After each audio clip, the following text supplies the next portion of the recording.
del cual la derivada de objeto de estudio. Bien, entonces vamos a comenzar.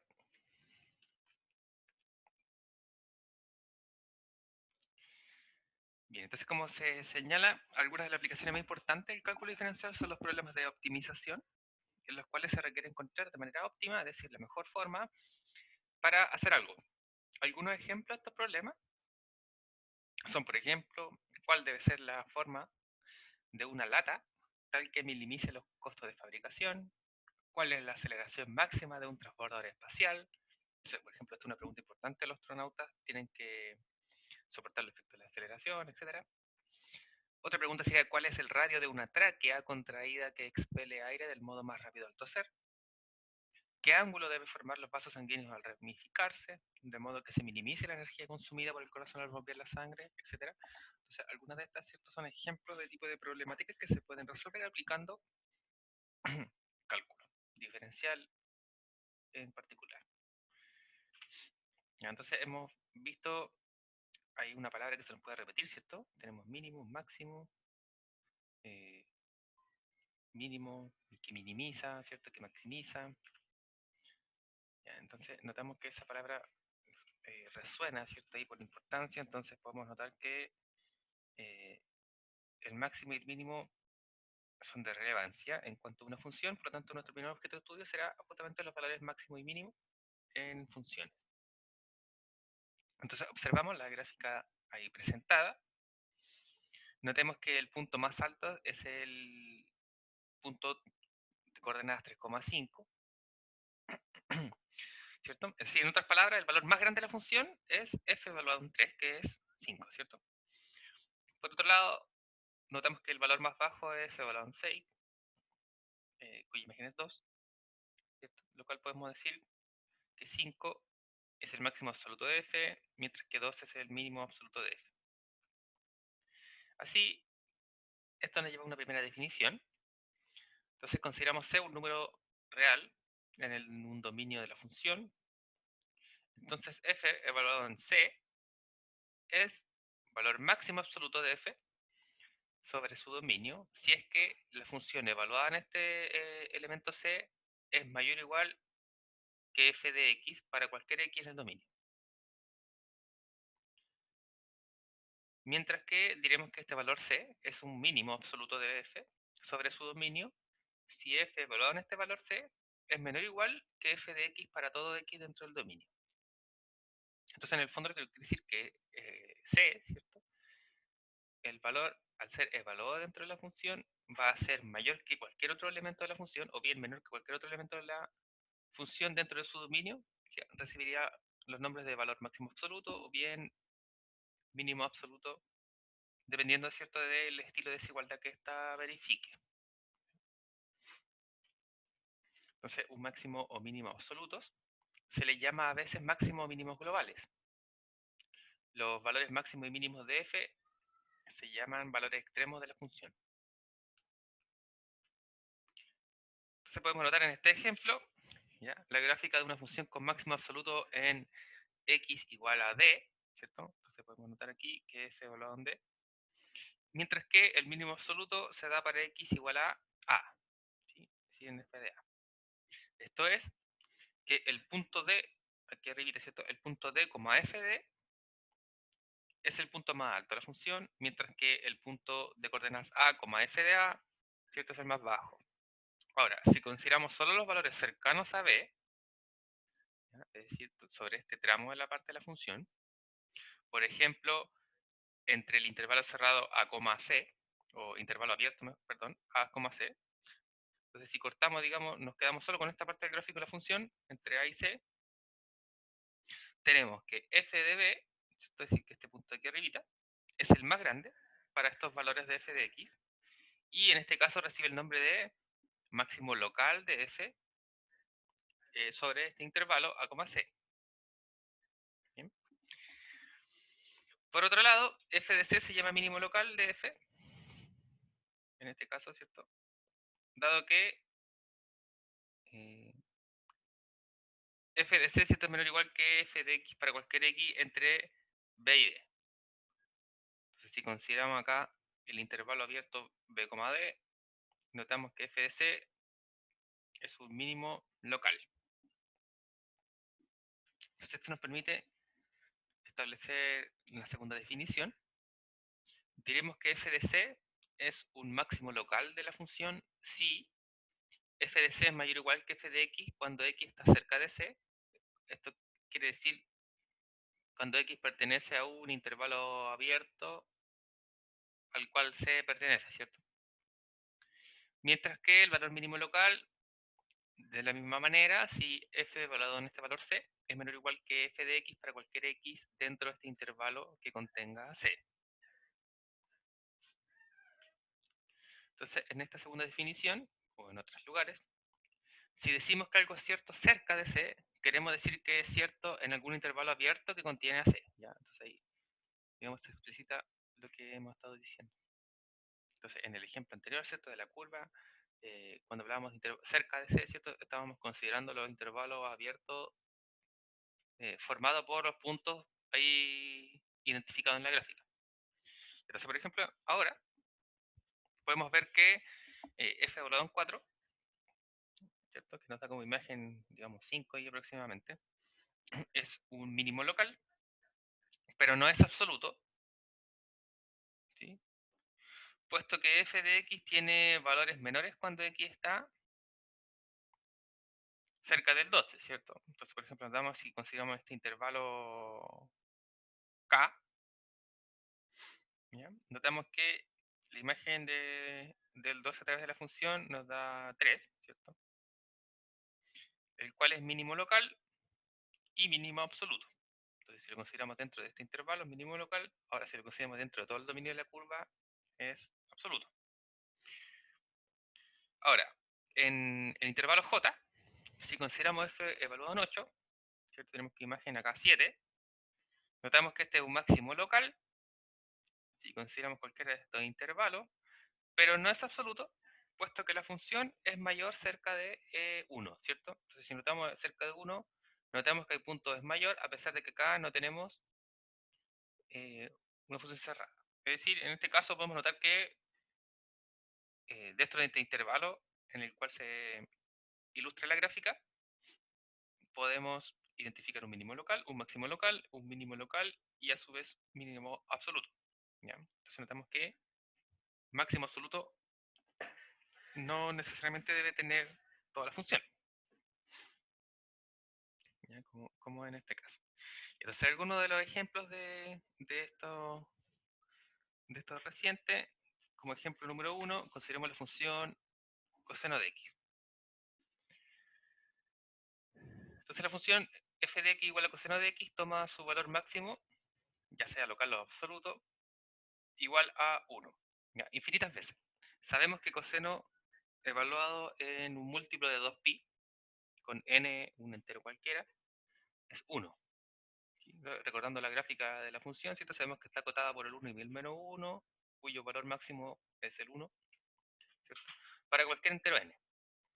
Y, bueno, como hemos visto, ¿cierto? Está acotado aquí de la forma que nosotros hemos dicho. Del mismo modo, coseno evaluado en un múltiplo de 2pi más pi es menos 1, ¿cierto? Cuyo valor es mínimo, donde n nuevamente es cualquier entero. Bueno, la gráfica de la función coseno, de la función seno, sabemos, ¿cierto?, que de forma ilustrativa siempre nos sirven para muchas cosas, por su periodicidad, principalmente. Ahora, el segundo ejemplo tenemos la función x cuadrado. Entonces, sabemos que f de x es mayor que f de 0, dado que x cuadrado es positivo siempre. Esto como propiedad de los reales, eso ya lo hemos visto. Por lo tanto, f de 0 es 0, es mínimo absoluto y a la vez local de la función. Esto corresponde al hecho de que el origen es el punto más bajo sobre la parábola, ¿cierto? Como se puede visualizar ahí. Sin embargo, notemos que no existe un punto más alto sobre esta parábola, por lo que la función no tiene valor máximo.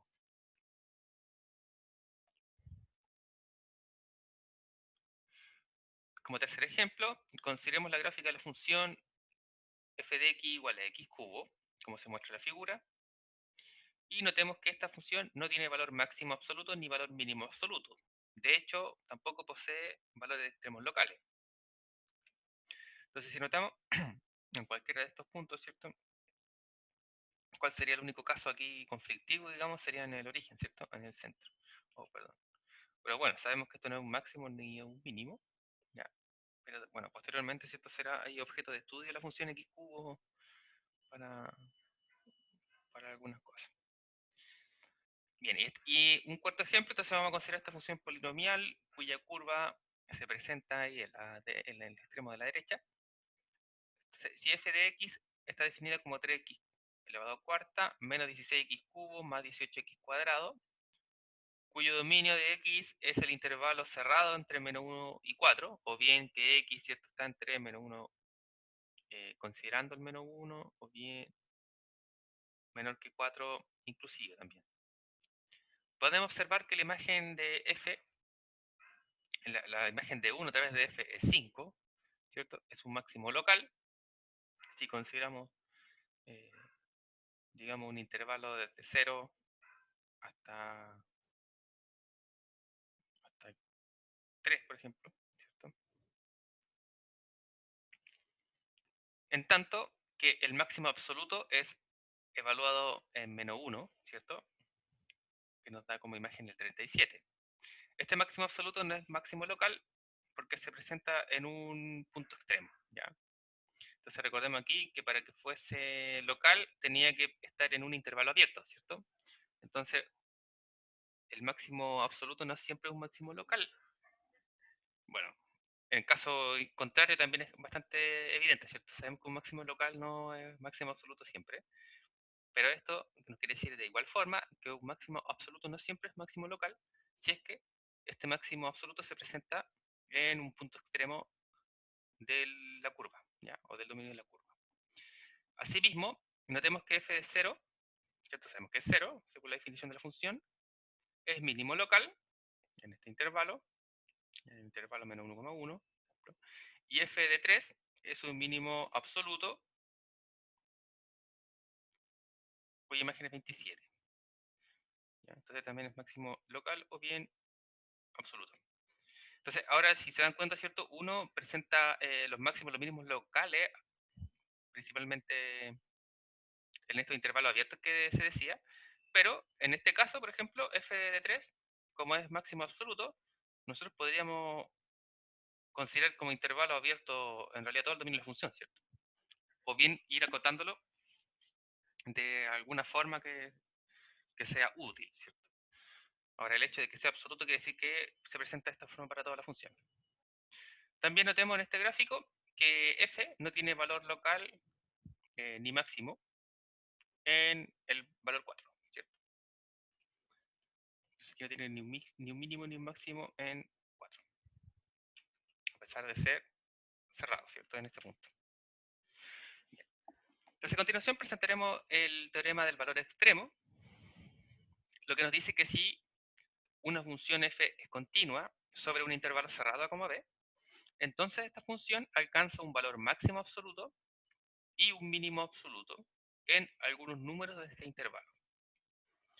Entonces, las condiciones del teorema necesitamos que la función sea continua sobre un intervalo cerrado. Nada más que eso, ¿ya? Entonces la función no nos dice dónde buscar ni nada por el estilo, ¿cierto? Solo nos dice que alcanza sus valores máximo y mínimo dentro de este intervalo. Pero al menos nos asegura. Entonces, para esto necesitamos solo la condición de continuidad de la función. Entonces podemos notar abajito, ¿cierto? Algunos de estos ejemplos. Consideremos el intervalo cerrado como AB. Ya aquí se ve C y D máximo y mínimo locales respectivamente. En el caso de la imagen del centro es cuando el mínimo o el máximo local coinciden con alguno de los puntos extremos, ¿ya? Perdón, máximo o mínimo absolutos. Mientras que en la última imagen, ya notemos que tiene dos máximos absolutos y un mínimo absoluto, ¿ya? Ahora, estos dos máximos absolutos, en este caso, claramente su imagen a través de la función tiene que ser la misma, ¿cierto? Es la única forma que existan dos máximos absolutos. Son diferentes elementos del dominio cuya imagen nos da el mismo valor. Entonces, como observación, la primera función de acá, ¿cierto? Podemos notar, esta función tiene un valor mínimo en f de 2, que es 0, vemos que ahí está el punto, ¿cierto? Está cerrado, si pertenece, pero que no tiene un valor máximo, ¿cierto? Sin embargo, ¿cuál es el problema de esta gráfica? Bueno, ahí vamos a dejar un momento para que alguno de ustedes me opine algo al respecto. Y en la gráfica de la derecha, notemos que la función continua g no tiene máximo ni mínimo. Ya, vemos una asíntota aquí alrededor del 2. Bueno, entonces, esperaba, esperando un poco de la observación, la primera función, ¿cierto? Está definida en el intervalo cerrado 0,2, ¿cierto? Pero no tiene valores máximos ni mínimos. Pero no es continua. Perfecto. Esa era nuestra condición, ¿cierto? Vemos el rango, ¿cierto? 0,3, pero sabemos que la condición para la existencia de estos valores máximos y mínimos absolutos es que f sea continuo. ¿Ya? Muy bien. La función no es continua, ¿cierto? Se nota claramente hay un salto, o bien como queramos llamarle, ¿cierto? Ahora, una observación de esto es que una función discontinua podría, o por así decirlo, pudiera existir una función discontinua que tenga valores máximos y mínimos. Ya, voy a dejar eso ahí planteado solamente, porque en un texto se pide encontrar un ejemplo de esa cosa. Ya, a pesar de que según teorema no se puede, ya, siempre ahí queda la pregunta. En cambio, la función de la derecha, la función g, es continua sobre el intervalo abierto 0,2, ¿cierto? Pero no tiene valores máximos ni mínimos. Tenemos un rango desde 1 hasta el infinito, ¿cierto? Donde está definido, 1 abierto hasta el infinito. Y en este caso, ¿cuál es la condición que no me cumple? Que la continuidad sobre un intervalo abierto, ¿cierto? Sobre un intervalo abierto. Entonces, acá nuevamente, si consideramos que esta función es continua sobre un intervalo, bueno, abierto 0,2, nosotros lo podemos acotar, ¿cierto? Lo podemos achicar este intervalo entre 0,2 y vamos a ir entre, no sé, entre, bueno, entre 0,00001, ¿cierto? Y 1,9999. Ya. Pero ¿qué es lo que sucedería? Que si acotamos este intervalo como intervalo cerrado, ¿cierto? Aquí nos quedaría el punto rojo y el punto rojo porque estos puntos serían los puntos extremos, ¿ya? Y inmediatamente tendríamos los mínimos y el máximo absoluto en los puntos extremos de la función. ¿Ya? Entonces, nuevamente, ¿cuáles son las condiciones importantes? Tenemos que tener la función continua sobre un intervalo cerrado, ¿cierto? Si esas cosas fallan, no podemos asegurar la existencia de estos puntos de forma, digamos, inmediata. Entonces, este teorema nos dice que una función continua sobre un intervalo cerrado tiene valor máximo y valor mínimo, pero no nos dice cómo hallarlos. Entonces, si consideramos ahora la gráfica de esta función con un máximo local en C y un mínimo local en D, parece que los puntos máximos y mínimos, la recta tangente es horizontal, ¿cierto? O paralela al eje X.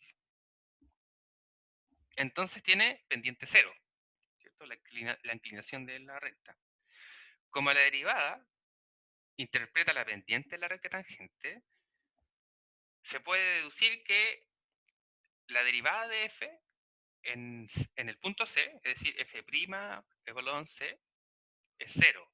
Y de la misma forma que f' evaluado en D es cero, ¿cierto? Por la interpretación que tenemos acerca de la pendiente. Eso nos permite interpretar todo esto en base a un nuevo teorema, conocido como el teorema de Fermat, que también es bastante importante y vamos a hacer bastante utilidad de este teorema. Y lo enunciaremos de la siguiente manera. Si f tiene un máximo o un mínimo local en el punto C, y además si la derivada de la función evaluada en C existe, entonces debe ser cero. Entonces, este teorema, como es interesante, como es importante y hemos señalado, vamos a realizar la demostración. No nos queda espacio suficiente aquí. Así que vamos a abrir la pizarra.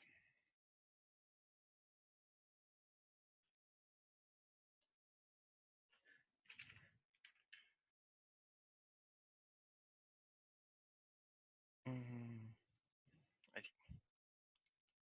Ah, no, ahí no. Pizarra. Ahí sí.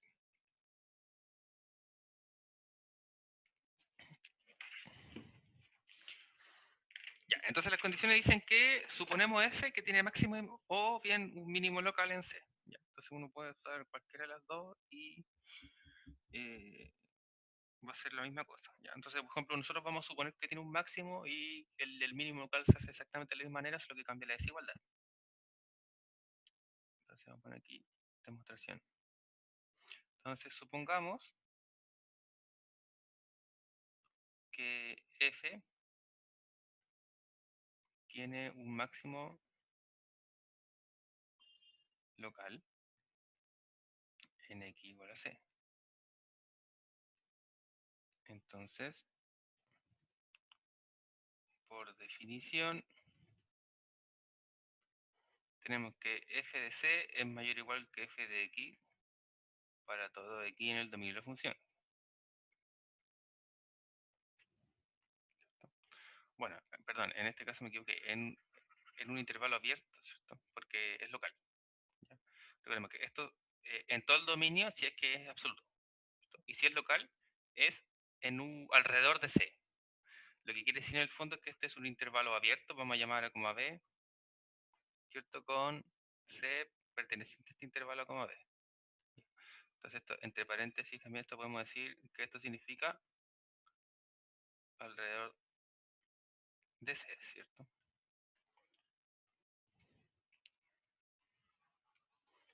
Es exactamente lo mismo. Ya, entonces, alrededor de C, esto podemos decir que existe un delta, bueno, para que nos gusta ya los delta ya, tal que f evaluado en C es mayor o igual que f de x para todo x que pertenece a este intervalo c menos delta, c más delta, ¿cierto? En el fondo, que está alrededor de c, ya con a una distancia delta, digamos, de c.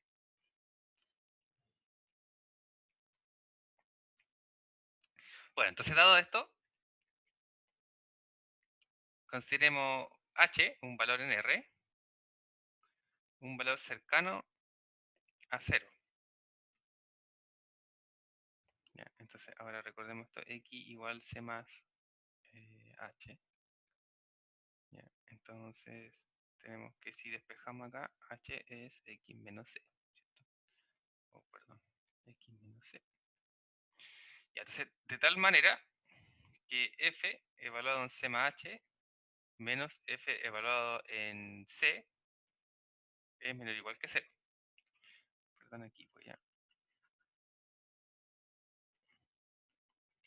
x c más h, perdón.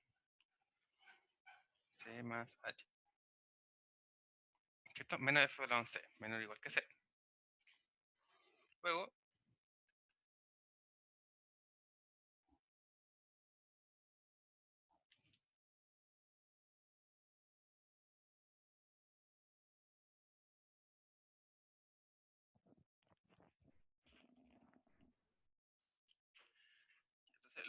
este valor real tenemos posibilidades, que sea positivo o que sea negativo. Entonces vamos a poner punto 1, si h es negativo,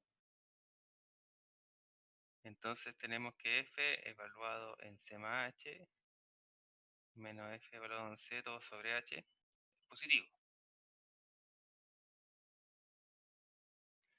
¿Cierto? Porque lo de acá arriba es negativo. Perdón, a ver, esto quedó súper feo. Entonces esto es c más h. Si esto es negativo y lo divido por algo negativo, negativo por dividido negativo positivo, ¿cierto? En el fondo de ahí es que sale. Ya, entonces si ocurre esto y aplicamos límite como un operador, ¿cierto? Aplicamos límite, nos quedaría el límite cuando h tiende a 0 de toda esta expresión que sabemos que significa f' evaluado en c, ¿cierto? Y por otro lado tenemos que esto es mayor o igual que el límite de 0, como 0 es constante, esto es 0, ¿cierto? Bien. Ahora, por el otro lado, si h lo consideramos mayor que 0, entonces vamos a tener que esta expresión correspondiente al argumento de la derivada ahora va a ser menor o igual que 0. Recordemos que eso es porque esto es menor o igual que cero. Si divido por algo positivo sigue siendo negativo, lo que significa que es menor o igual que cero. Y nuevamente aplicando límite a ambos lados,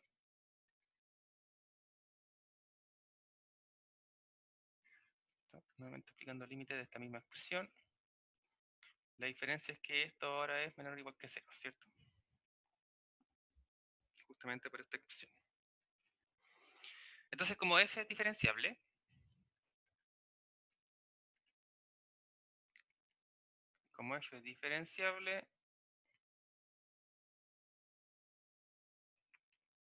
eh, la derivada existe, ¿sí? Y si la derivada existe, significa que ambos límites deben coincidir. O sea, en este caso aquí vamos a decir que esto lo tomamos por la derecha, y este acá lo tomamos por la izquierda. Esto porque en el mismo punto C. Entonces, como es diferenciable, ambos límites laterales deben coincidir.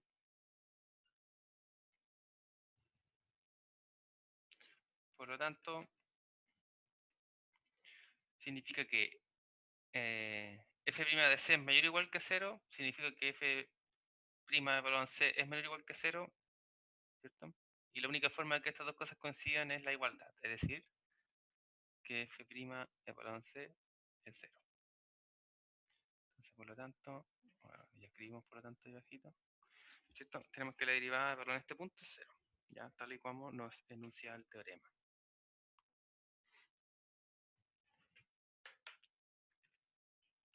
Entonces, un ejemplo de esto, la curva que dijimos que iba a ser objeto de estudio para esta parte.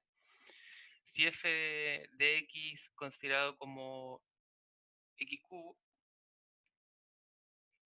entonces sabemos que la derivada es 3x cuadrado, de modo que la derivada de f evaluada en 0 es 0, pero notemos que la función no tiene máximo o mínimo en x igual a 0, como se puede ver en la gráfica. ¿Ya? O bien, podemos notar además que x cubo es mayor que 0 para x positivo, pero que para que x cubo es negativo para x negativo.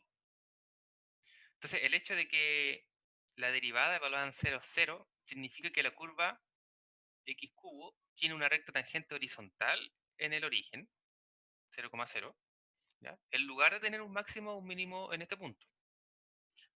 Entonces, allí usa una recta tangente horizontal, ¿cierto? En el origen.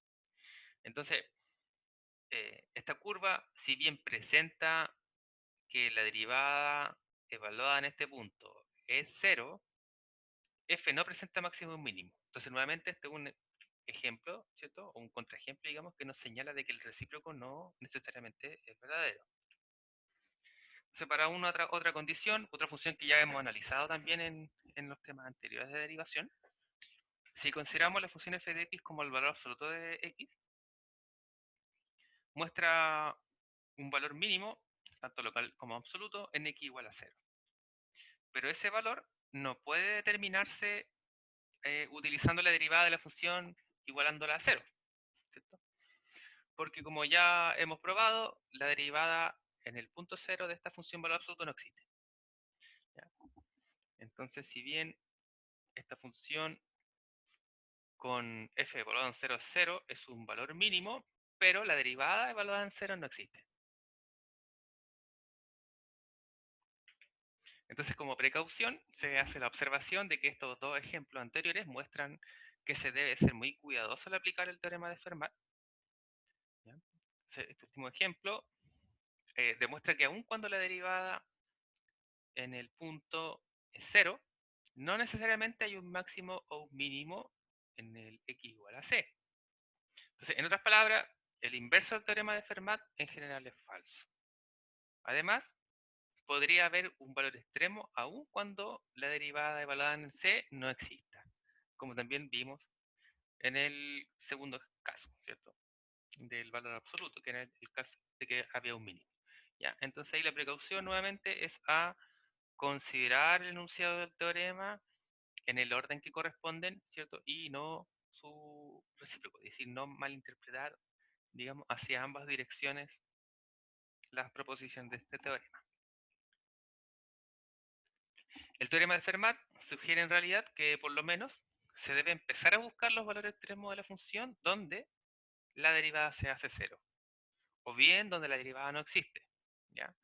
Y estos números reciben un nombre especial que se define como número crítico o punto crítico. Entonces diremos que un número crítico o un punto crítico de una función f es un número c en el dominio de la función tal que la derivada de la función evaluada en c es cero o bien que la derivada de la función evaluada en c no existe. Entonces el teorema no nos dice, ¿cierto?, dónde están estos mínimos y estos máximos, nos dice que hay, ¿cierto?, tal como vimos en el teorema anterior de máximo y mínimo, ¿cierto? Necesitamos que la función sea continua en un intervalo cerrado y nos aseguraba la existencia, ¿cierto? Entonces ahora nos da un poco más de razones para dónde empezar a buscar estos valores extremos de la función, ¿ya? Entonces, dónde la derivada se anula o bien dónde la derivada no existe. Estos valores entonces recibirán el nombre de punto crítico.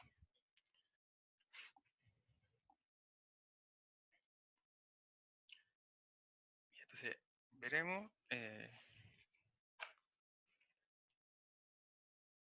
algún, algunos ejemplos de esto.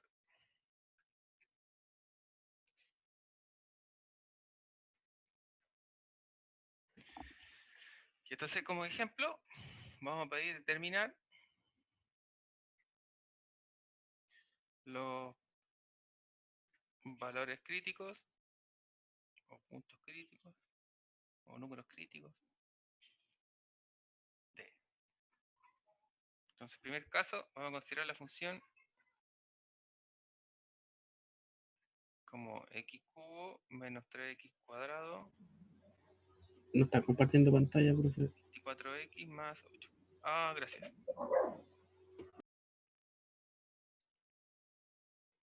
Oh, tampoco. Allá. No sé por qué. Ahí sí, gracias. Gracias, gracias. Y ahí sí. Entonces, como ejemplo, vamos a determinar los valores críticos de la función x cubo menos 3x cuadrado menos 24x más 8. Entonces, este tendrá coeficiente. Y entonces la solución que nos amerita sería ver dónde la derivada no existe, ¿cierto? O bien si se anula. Entonces, determinamos f' de x. Ya, esto nos mueve, con verde.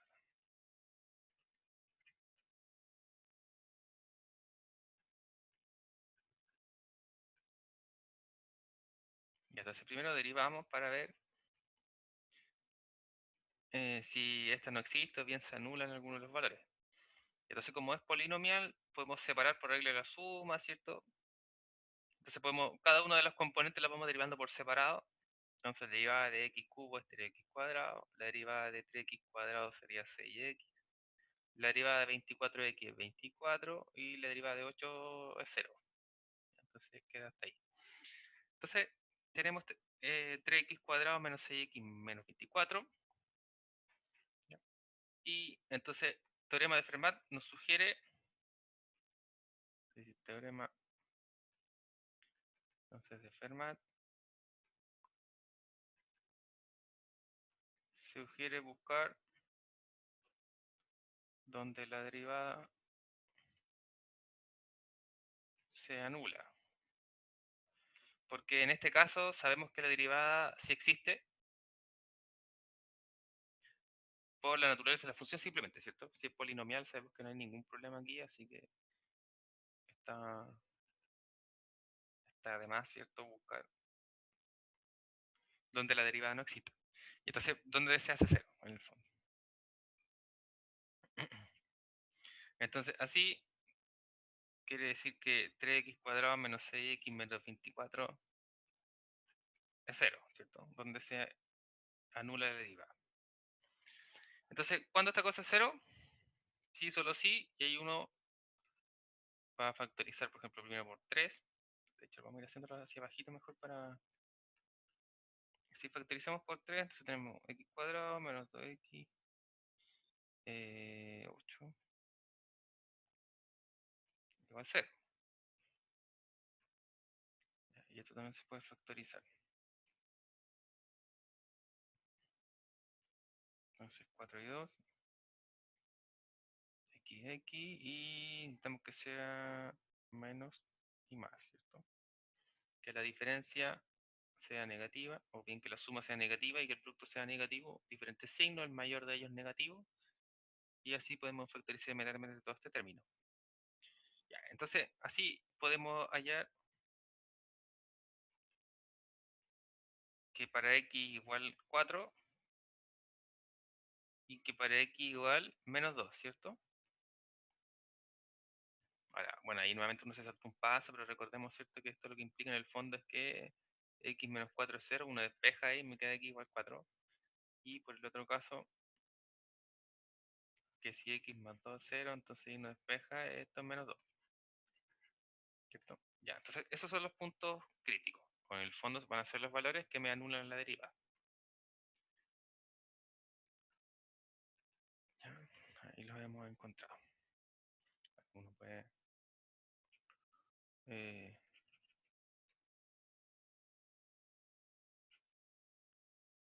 vamos a decir así, los puntos críticos.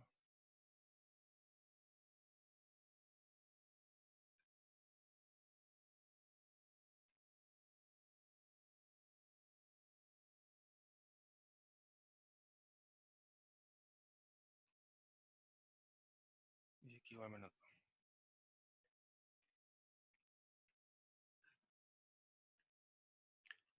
Y entonces, un segundo caso, si ahora consideramos la función g de x como, perdón, como 1 menos 1 sobre x cuadrado,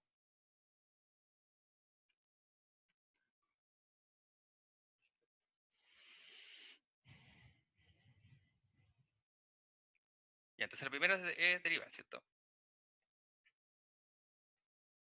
Este ya digamos, ya no vamos a escribir todo, este vamos a hacer el sketch nomás, es decir, el borrador, ¿cierto? De cómo uno lo escribe. Entonces, g' de x, derivamos, bueno, tenemos una resta, la derivada de 1 constante es 0, menos la derivada de 1 sobre x cuadrado. Entonces, la derivada de 1 sobre x cuadrado eh, mm, queda 2 sobre x cubo, ¿cierto? Bueno, podemos comprobar de todas maneras esto para no partir con el equivocado, ¿cierto? Pero ya, entonces separamos esta por las restas, ¿cierto? La derivada de la primera parte de todo esto es 0, porque es 1 constante. Entonces, en el fondo lo que hay que ver es la derivada de la segunda parte. La derivada de la segunda parte se tiene que hacer por la regla del cociente, ¿cierto? Entonces vamos a decir que g' de x va a ser la derivada de solo esta segunda parte, con un menos, ¿cierto? Ya, entonces el cuadrado del denominador. Entonces el denominador ya está al cuadrado, lo elevamos al cuadrado nuevo, nos queda a la cuarta. Entonces luego el primero, el denominador sin derivador por la derivada del numerador que es 0. 0 menos, estos paréntesis, ¿cierto? El menos, recordemos que el menos es ese menos de acá. Y después que al revés, ¿cierto? X cuadrado, perdón. eh, el numerador sin derivar, que sería 1, multiplicado el derivada del denominador, que es 2x. Entonces esto es 0. Y esto es menos por menos es más, entonces me queda 2x sobre x a la cuarta. Simplifico el x y me queda 2 sobre x cubo. Ya, entonces está bien. Y entonces g' de x es 2 sobre x cubo. Y aquí podemos notar rápidamente que esta cosa es distinta de 0. Voy a correr esto un poquito. Es distinta de 0 para todo x dentro del dominio, ¿cierto? De hecho, para todo x real. Porque si para cualquier valor que tenga x, ¿cierto? Como aquí está en el denominador, a lo peor nos va a anular la función, ¿cierto? Pero no nos hace cero esta derivada. Ya, entonces ahí, para un x0, ¿cierto? Sería un un problema de que no está definida la función en ese caso. Por lo tanto, f no tiene puntos críticos para cualquier otro valor. Eso.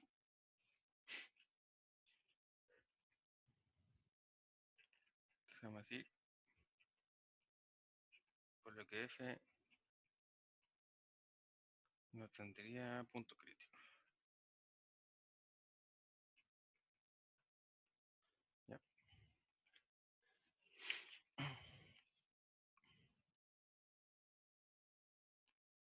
Ya, entonces vamos a dejar algunos ejercicios para que comprueben.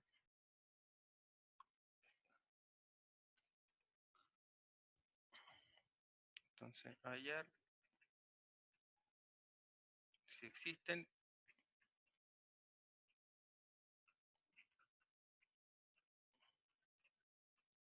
los puntos críticos de la siguiente función.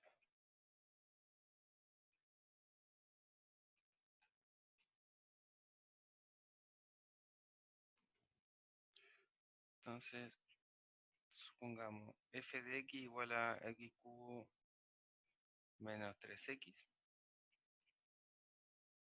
Supongamos g de x de x cubo menos 3x cuadrado.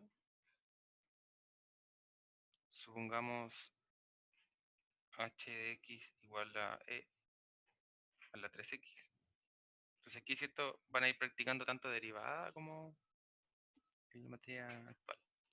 Vamos a suponer k de x como 2x más coseno de x. Y una última función t de x como x factor de e a la 3x. Entonces aquí tenemos un producto por regla de la cadena, ¿cierto?